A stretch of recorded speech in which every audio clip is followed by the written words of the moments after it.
घरात पराठे तर सगळेच बनवतात, पण असा प्रोटीनयुक्त healthy mix veg paneer paratha कधी खाल्लाय का? एकदा नक्की बनवून पहा. मुलंही आवडीने खातील आणि मोठे पण पुन्हा पुन्हा मागतील.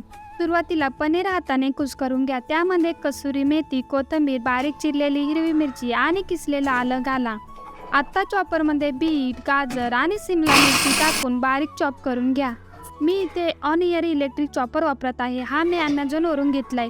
यामध्ये 800 वॅटची पॉवरफुल मोटर आणि स्टेनलेस स्टील ब्लेड असल्यामुळे भाज्या अगदी पटकन आणि एकसारख्या चॉप होतात. त्यामुळे वेळही वाचतो आणि तयारीही सोपी होते.